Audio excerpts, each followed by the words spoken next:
I have at my disposal a can of all-purpose crushed tomatoes. Now, I think that term all-purpose is a little over the top, perhaps a bit of an exaggeration, but we're going to use this can of all-purpose crushed tomatoes for a purpose that maybe you hadn't thought of before. We're going to use it to talk about how to discover the surface area of a cylinder. Here's a cylinder. It's got a round top and it's got a label that goes around it. Now, when we want to calculate the surface area of a cylinder, we need to calculate the surface areas of its parts. And the parts of this cylinder are the top and the bottom, which are the same, okay? And this bit around, which is the label. So I've taken the label off. So the label is actually a rectangle. So I hope you can see that we have two circles in a rectangle. Now, the width of the rectangle corresponds to the height of the cylinder. Because remember, that label just wrapped around the cylinder here, okay? So the width of the rectangle corresponds to the height of the cylinder.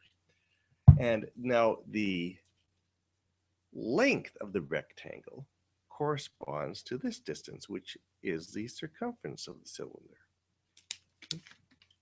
Because it's just wrapped around.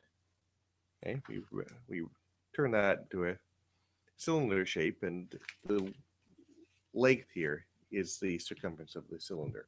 So now we're going to take a little look at, share my screen with you. Go to the paint program,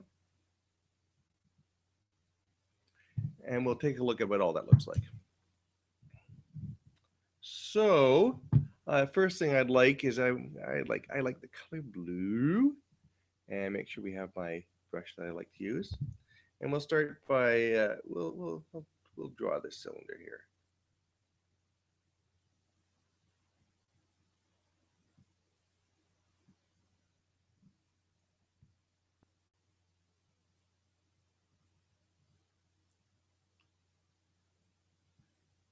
It's gone a little haywire, but I think we can tame it. So there's our can of soup, and this label here, we take that label off, it's a rectangle. And if we were to take this lid off and lay it out here, we'd have a circle. And then take the bottom lid off and lay it out here, we'd have another circle. So we've got three surfaces that we can calculate the areas of. Now, we will make two measurements, a radius, and these two circles are identical. Okay, and this, you can't exactly see it the way I've drawn it, but this distance here, that's the height of the cylinder. Okay, because this is the label that we've taken off of the cylinder. So this distance along here, that's the same as this distance along here. Not too clear for my drawing. And this length, well, what's this length? Well, remember what I showed you is that this label, when it's wrapped around the cylinder, this length along here, well, that's the same as the circumference of this circle. So what's this length here? Well, we know the radius of the circle. Okay, we've measured that. We've made two measurements, the height and the radius. So this length here is 2 pi times r. Why is that 2 pi times r? Because the circumference of a circle, if you remember, is 2 pi times r. Okay, so let's give a name to these number of areas. This area we'll call, oops, there's a mess. This area we'll call A1. This area we'll call A2. And this area we'll call A3. Okay.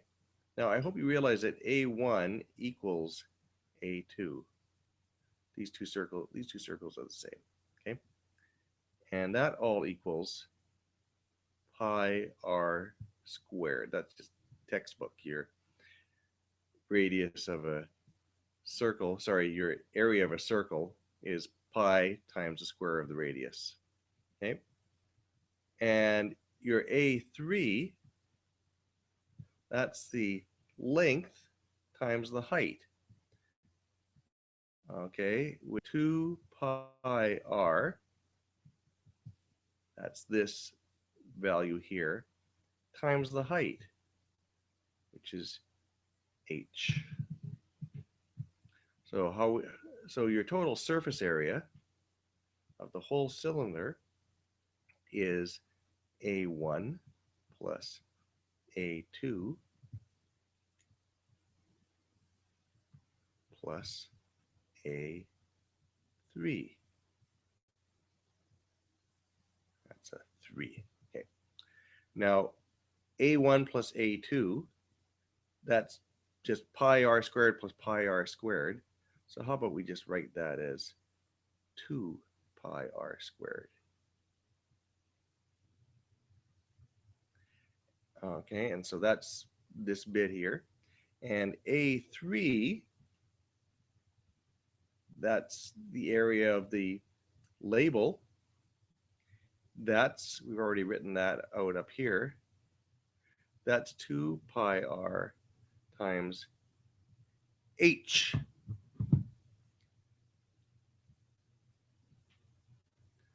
So we now have a formula here for the surface area of the cylinder, but it's a little bit, it could be cleaned up a little bit. We can make it a little bit prettier. And here's what we're going to do. We're going to factor out 2 pi r out of this because that figures in both sides of this. So I'm going to factor out 2 pi r. Okay, so 2 pi r times r equals 2 pi r squared. There's your plus. Then we're taking out 2 pi r here, so we just have h. So your final surface area for a cylinder, we'll put a little c there so we know we're talking about a cylinder. All we need is to take two measurements, the radius and the height, add those together, and multiply the whole shebang by 2 pi r. Bob's your uncle. That's the radius. Sorry, that's the surface area of a cylinder.